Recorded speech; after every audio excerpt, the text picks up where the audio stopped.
last Sunday, we will be dismissing children like this because from now on, they will be in a blast. And we will have a blast in here, and they will have a blast in there. And I've got a lot of work to do this week so that Sharon can blast off with them. It'll be fun. Listen, this morning we are coming to a time of dedication for certain men. I want you to understand from the beginning, this all came about a month or two ago when we asked men if they would like to commit themselves publicly as fathers, as role models. Now, if you have given us your name, we have a certificate for you, gentlemen. But I don't have any more than that. So I'm not saying that the rest of you should be enthused after the message and so forth. I just don't have a resolution for you, okay? So you can resolve where you sit, and the others I will be having come up front. This is such a serious issue. This issue of fun. Yes, sir?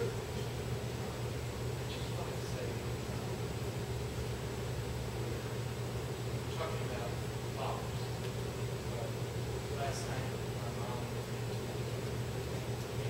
she raised 6 boys.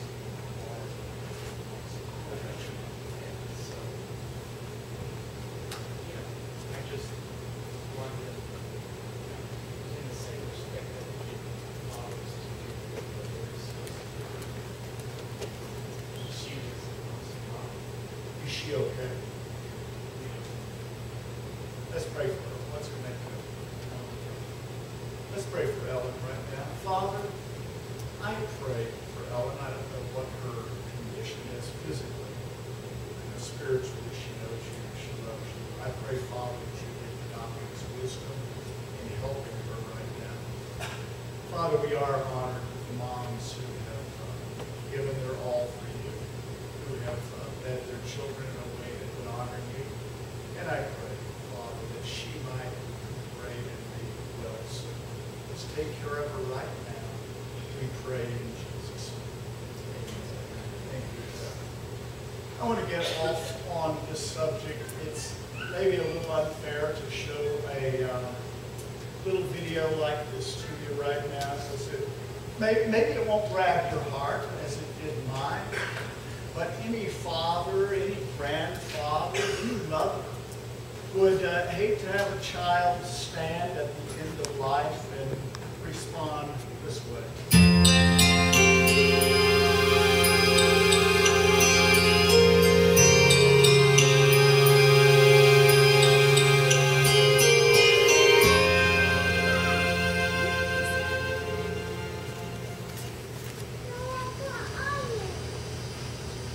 My father died this morning. It wasn't sudden or anything. We knew for a long time that he was dying. My mom tried to tell me that he was getting better, but I knew it was a lie. I really loved him a lot.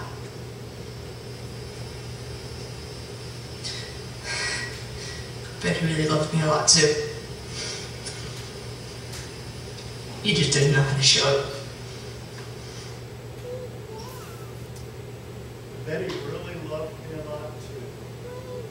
He just didn't know how to show it. We're going to talk this morning, gentlemen, about how to show it.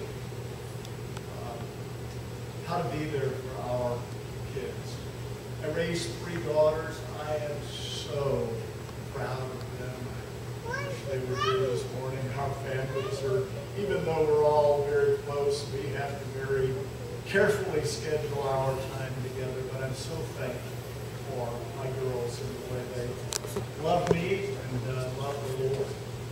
This morning, I want to take you to a passage that may not seem particularly like it would fit what we're talking about, but I think I can explain it to you. 1 Timothy chapter 4, verses 7 and 8. You can follow along as I read. By the way, we're finished 1 Thessalonians. This is not a new series. We're only talking this morning about fathers because of this commitment service that we have set up. 1 Timothy chapter 4, verses 7 and 8.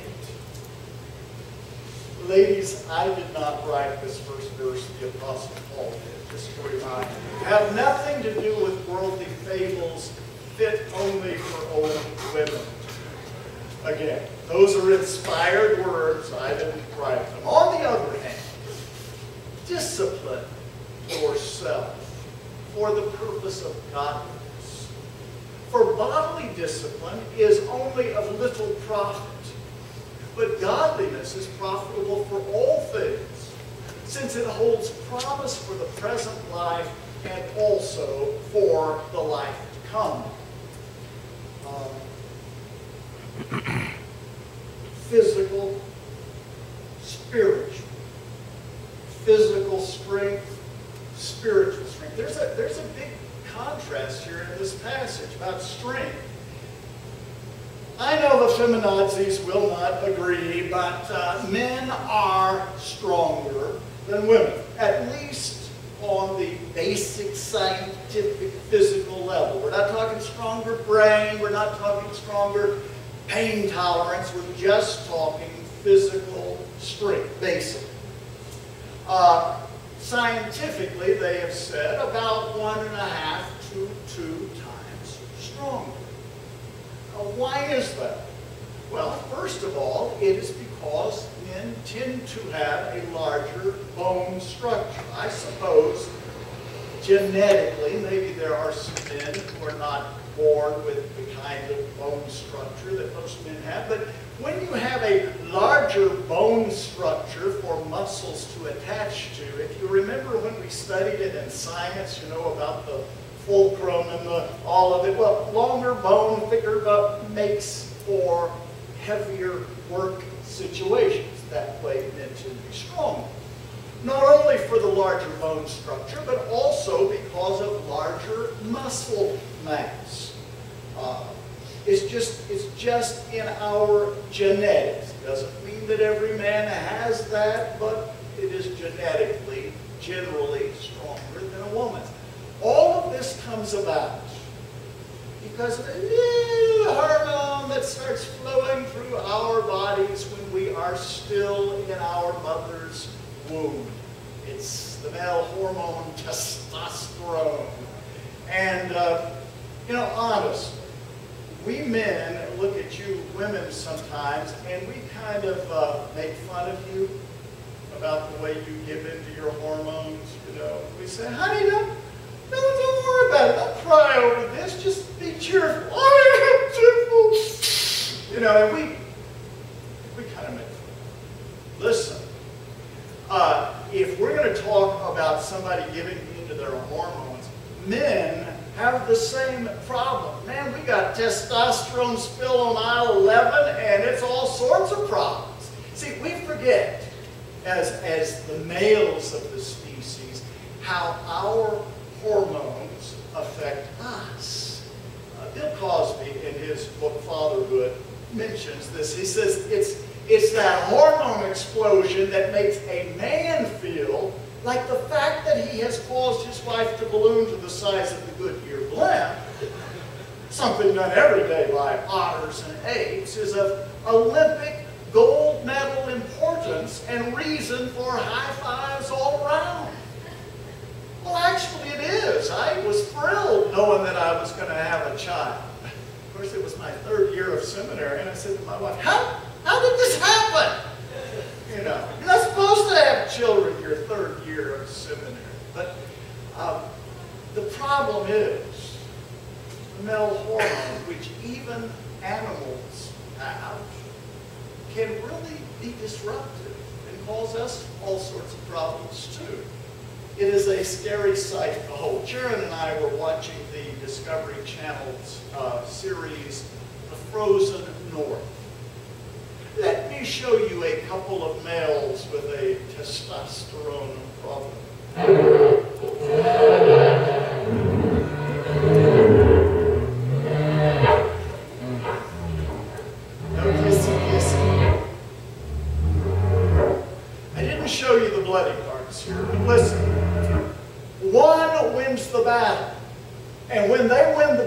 they win the female.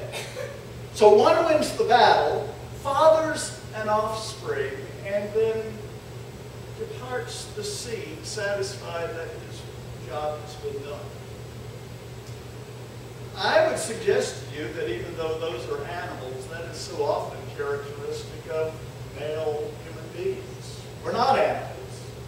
We shouldn't be like that. But we got men all over the country with the hormone problem that has babies dropping everywhere. The men are nowhere around afterwards. That's what my dad did. Grew up without one. Fortunately, I had an uncle, the uncle after whom I was named, that put some great male input into my life. But we're beginning to see in our country and in our society the effect of men just doing their male thing and not finishing up the rest of it with the children. And it does affect us. You see, the Apostle Paul in this particular passage wants us to understand in 1 Timothy 4 that physical strength is not as important as spiritual strength. If I could just help us as men to understand that, we would be a whole lot further down the way in our spiritual lives. Notice here what Paul says. On the other hand, discipline yourself for the purpose of godliness. Now notice verse 8, for bodily discipline is of little profit. I don't want you to misunderstand what he's saying here. He's not saying, guys, that it's not good for you to exercise. It is. It's good. Some of us need to do it a whole lot more. I've often said, if I'd known I was going to live this long, I would have taken better care of my body. It tends to be falling apart now. Paul is not saying exercise is bad. What he's doing is giving us a contrast here. He's saying it's of a little importance. But now notice the contrast. He says, but godliness is profitable for all things. All things? Yeah, what he means is all things in this particular context. It's profitable for here and now. When we live godly lives, it helps us to walk that path of righteousness which the Lord in His Word lays out for us. And I can assure you that when you do things God's way and when you live a godly life, your life in the here and now is better. It really is more successful. You really do have more peace. You really are able to do things wisely.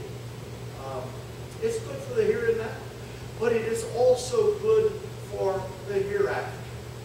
It is that demonstration that I am a child of God and He is working His way through me. And so when the Apostle Paul says godliness is profitable for all things, it means it's profitable here and now. He means it's profitable in the hereafter.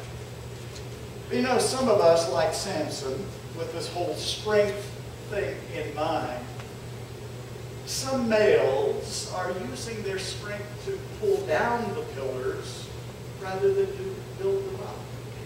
I mean, you think about it. Samson was a he-man with a she-weakness. And all this strength he had, the biggest thing he ever did was pull down the pillars. The biggest thing he ever did was kill a lot of people by pulling down the pillars where they had bound him. That's not exactly what I'd like my life to be known for, is pulling pillars down rather than raising them up. And I can assure you folks that in our society now, the pillars are definitely being pulled down. We're not talking about women this morning. We are talking specifically about men. And we men have a responsibility. We have a leadership responsibility, God-given. That is not to dismiss what God has given to women. But in talking about our male strength, if we would just understand that spiritual strength goes a lot further than the other. A couple of months ago, we showed the movie Courageous. How many of you have seen that movie? Okay. Tremendous movie. Those two brothers have done an amazing job, and that church in putting out movies to help us understand the spiritual things, sometimes in ways far better than 10 messages could ever do. Let me remind you of some of the things. I now believe that God desires for every father to courageously step up and do whatever it takes to be involved in the lives of his children. But more than just being there, providing for them, he's to walk with them through their young lives and be a visual representation of the character of God, their Father in heaven. The father should love his children and seek to win their hearts.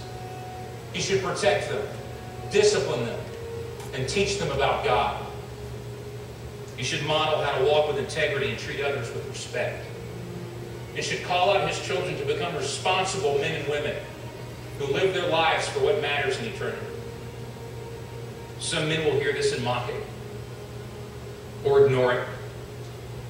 But I tell you that as a father, you are accountable to God for the position of influence he has given you.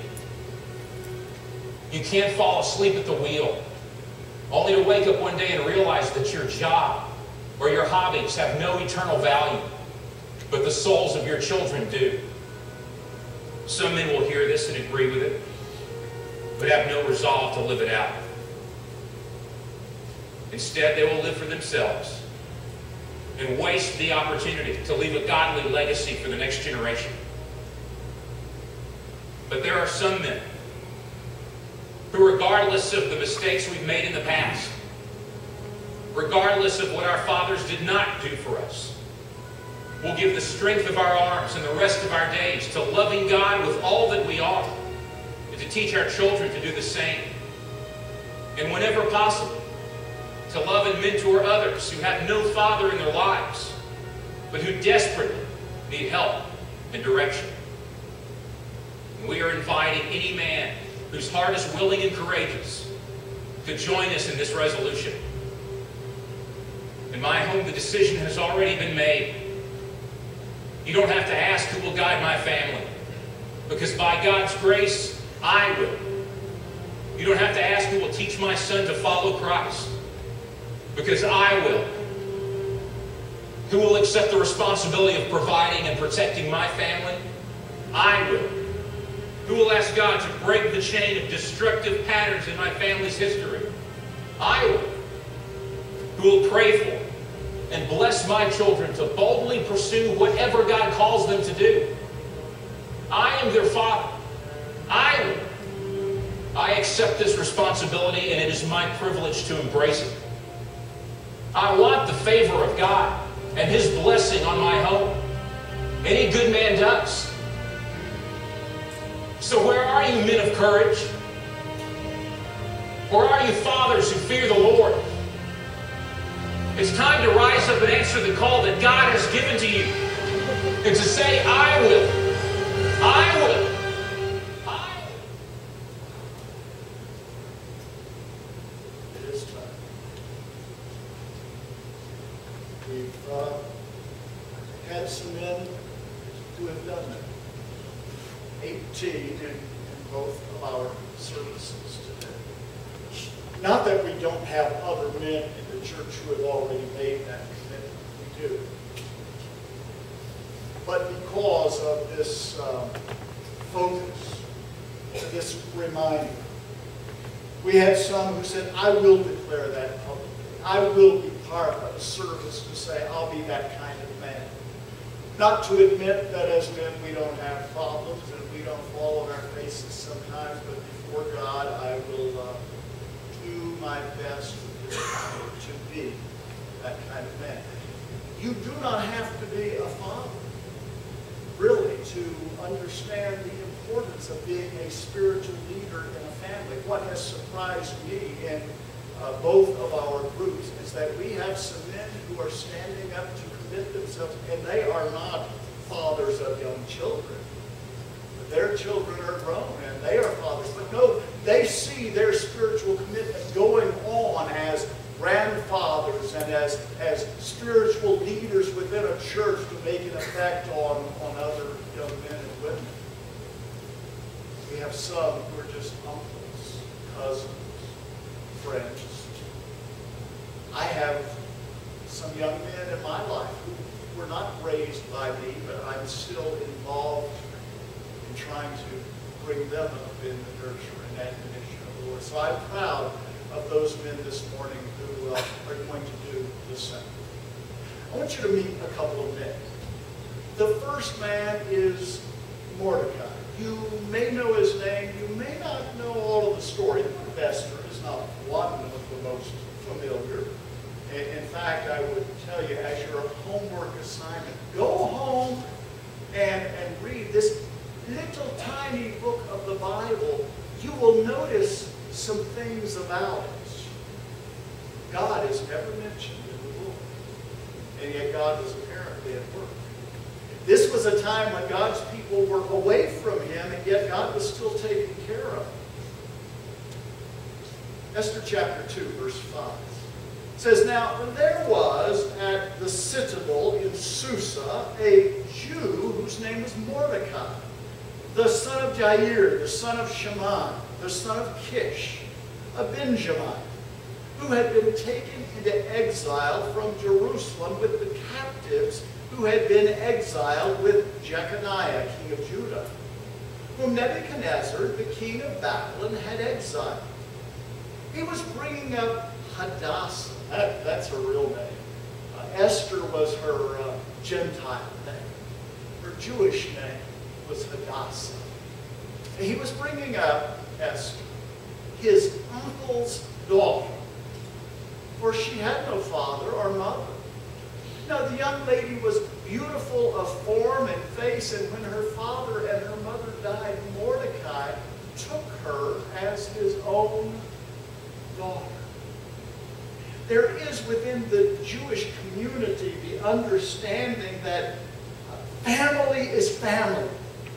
And if part of the family can't take the other part, then somebody in the family does have to stand up and do it. And Mordecai was actually Esther's cousin. Some people seem to think he was her uncle, but he was not. He was her cousin. And didn't really have any reason to do what he did, except here was a young woman, part of the family, who now has no mom, no dad, and so he takes on the role. And there are some important things I want you to see about Mordecai before we look at another man who was a father who didn't do such a great job. Number one, I noticed about Mordecai is he went out of his way to watch over Esther. Went out of his way. Notice Esther chapter 2, verse 11. Every day, Mordecai walked back and forth in front of the court of the harem to learn how Esther was and how she fared. What's going on here? Well, let me explain. The Jews have been taken by God's judgment into captivity by the Babylonians, King Nebuchadnezzar. The Babylonians have now been taken over by the Persians. And so these Jews are still living in a land that is not their homeland. Esther is still there. The king has taken her because she's beautiful and made her part of his harem. I'm not saying that's a godly thing for her to be a part of. Remember, this is a time when the Jewish people were away from God, but God is still watching over them. So here's Mordecai. He has raised this little girl. Now she's a beautiful young woman. And when it says he walked back and forth, he was pacing. Every day he's looking in on her. I mean, he's raised her. He doesn't have any more responsibility. Yes, he does. Somebody's not watching over this. Did all of my notes go out? Let's see what I can remember off the top of my head. He's still watching over her, and that's the important thing. He gives her his time. One of the things that is most notable about so many men today is they do not give their children their time. Their hobbies get their time. Their work gets their time. But sometimes their children don't. So I think it's pretty admirable in Mordecai that he went out of his way to give Esther his time. I want you to notice the second thing about him. He cared for her and taught her wisdom. Again, he comes from a Jewish background, and there is Jewish wisdom that he wants to pass on to the next generation. Family, again, was very important to them. So in chapter 2, verse 20, it says, Esther had not yet made known her kindred or her people. It means she had not told anybody she was a Jew. Because there was anti-Semitism at this time too. And why didn't she tell anybody? It's because of Mordecai. She didn't tell anybody, even as Mordecai had commanded her. For Esther did what Mordecai told her as she had done when under his care. Now she's a young woman. She doesn't have to listen to him, but she does. She listens to him because of the wisdom he's always passed on to her. Which leads us to the third thing. She knew that she could trust his advice. Now let me tell you the situation. Here they are, the Jews over in Persia. Esther is a part of the harem, and King Ahasuerus has a queen by the name of Vashti. And he calls her in one day. Well, look, get in here. I want to see how beautiful you are and show you off to the rest of the kingly court and so forth. Well, Vashti was having a bad hormone day, and she said, no, it's not coming. That thing to tell the king. See, this was not in the days of equality for women, definitely. He got rid of Vashti. He was looking for a new queen. Somebody else with a little authority to sit beside him. Now that's the situation. Esther is chosen as the queen. It means she's been put into a position of some authority. Now here's the other part of the problem. Mordecai has an enemy in amongst the kingly court, a man by the name of Haman. And Haman finds out that Mordecai is a Jew. And he wants to do everything he can to get rid of Mordecai, and so he goes to the king and says, King, do you realize that there is in your nation some people who do not do things your way? Why don't you let me just take care of them?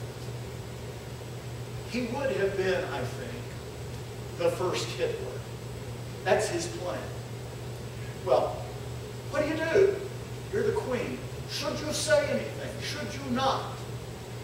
Mordecai had some words of wisdom for Esther. I want you to notice Esther chapter 4, verse 14. He says to her, for if you remain silent at this time, relief and deliverance will arise from the Jews from another place, and you and your father's house will perish. Esther, we're God's chosen people. He's going to take care of us one way or the other. But if you don't do it, he says, who knows whether you have not attained royalty for such a time as this? She's always listening to him. She listens to him now. She stands up for her people. By the way, the rest of this story, with all of the intrigue and the plot and how it turns out, is a great story. I would suggest you go home and read it. It's not very long. But the issue is, here is a man who is not the father, but he's acting like a father, and he's the type of spiritual leader he should have been. He was committed to the challenge of strong spiritual leadership in the family. I'll show you another man who should have been a leader who was not. I want you to meet Eli. You probably know his story a whole lot better. You find it in 1 Samuel chapter 2. 1 Samuel chapter 2 verse 11 says, "But the boy," that is Samuel has been given by his mother and father to serve in the temple. The boy Samuel ministered to the Lord before Eli, the priest. So here's Eli, who is a man of cloth. He's a clergy. He's a holy reverend father. He's a speaker of whatever. This is a guy who should have been a spiritual leader. Unfortunately, he was not a spiritual leader. Even though he was a Jewish priest, he failed in his spiritual leadership with his two sons, Hophni and Phinehas. He failed by naming them that to start with, I think. But anyway, we find that in 1 Samuel chapter 2. It says in verse 12, "Now the sons of Eli were worthless men." They did not know the Lord. That phrase, "they were worthless men," means they were sons of Belial or sons of Belial, which was another name for Satan. They were not godly men. And yet raised in a preacher's family, so to speak. Now Eli was very old, and he heard all that his sons were doing to all Israel, and how they, I'm sorry that this kind of gets into the sewer here, how his sons were, they would lay with the women who served at the doorway of the tent of meeting. They were, as many of the Gentile religious worshipers did, they were worshiping through a physical union. That's probably what they were told. In other words, they were about as immoral as these sons of Eli. And he said to them, "Why do you do such things, the evil things that I hear from all these people? Know, my sons, for the report is not good which I hear the Lord's people circulating. If one man sins against another, God will mediate for him. But if a man sins against the Lord, who can intercede for it?" Now notice, they would not listen to the voice of their father. Here's Mordecai, who's not really a father, but Esther listens to him. Here are these two sons, the sons of Eli, and they will not listen to their father. I think because he's basically taught them to be this way. I don't want to be too judgmental, but it seems like the facts are there. Where did he go wrong? Let me show you. Chapter 3, verse 13. This is God speaking to Samuel and speaking about Eli. God says, chapter 3, verse 13, "For I have told him that I am about to judge his house forever for the iniquity which he knew, because his sons brought a curse on themselves, and he did not rebuke them." Here was a father who just didn't discipline his children. He didn't teach them.